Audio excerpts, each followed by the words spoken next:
क्या होगा अगर मैं आपको कहूं कि आने वाले 50 साल में इंडिया अगला सुपर पावर बन सकता है।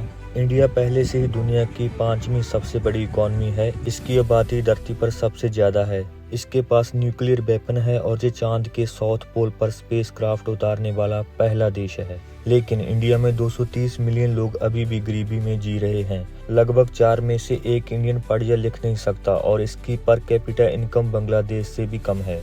तो क्या ऐसे हालात में इंडिया सचमुच सुपर पावर बनने की राह पर है, या ये सिर्फ पॉलिटिशियन का बेचा हुआ सपना और देशभक्त मीडिया इसे बढ़ा चढ़ाकर दिखा रहा है। आज हम ग्लोबल जियोपॉलिटिक्स के सबसे बड़े सवालों में से एक पर बात कर रहे हैं।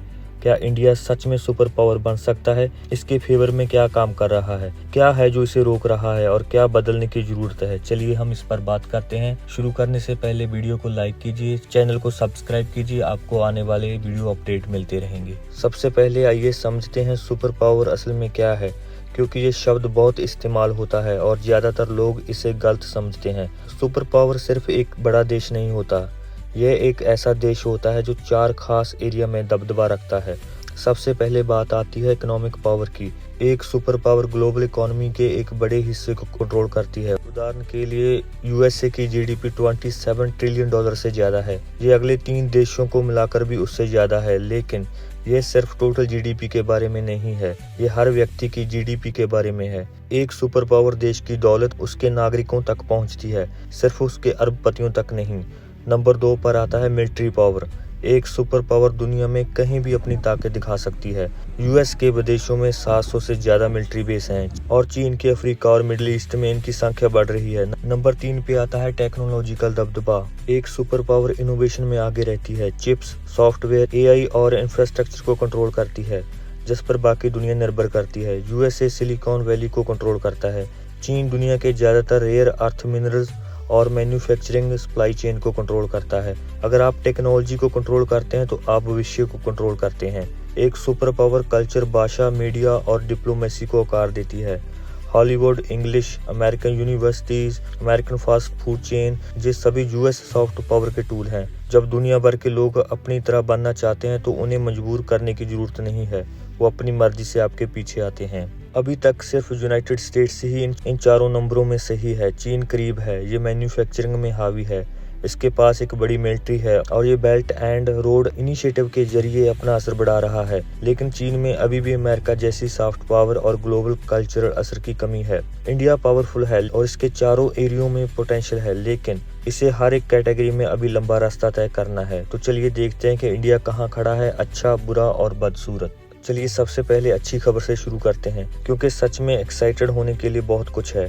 आर्थिक रूप से भारत तेजी से आगे बढ़ रहा है। भारत अभी लगभग 3.9 ट्रिलियन डॉलर के साथ दुनिया की 5वीं सबसे बड़ी अर्थव्यवस्था है। 2027 तक ज्यादातर अर्थशास्त्री अनुमान लगाते हैं कि भारत जर्मनी और जापान दोनों को पीछे छोड़कर दुनिया की तीसरी बड़ी अर्थव्यवस्था बन जाएगा, सिर्फ यूएस और चीन से पीछे। यह किसी नेता का वादा नहीं है, ये बेसिक हिसाब किताब है। भारत की अर्थव्यवस्था सालाना 6 से 7% की दर से बढ़ रही है, जो दुनिया की किसी भी अर्थव्यवस्था से तेज है।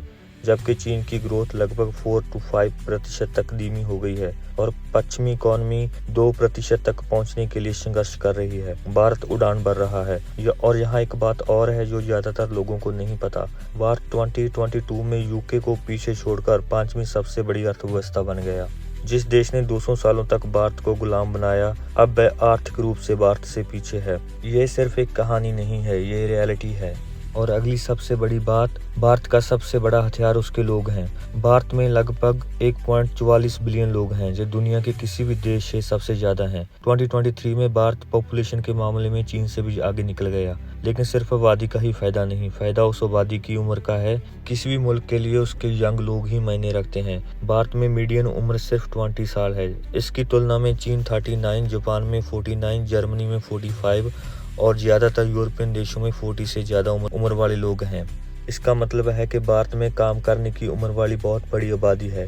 करोड़ों युवा लोग जो अगले 30 से 40 सालों तक काम करेंगे, कमाएंगे, खर्च करेंगे और इकोनॉमिक ग्रोथ को आगे बढ़ाएंगे।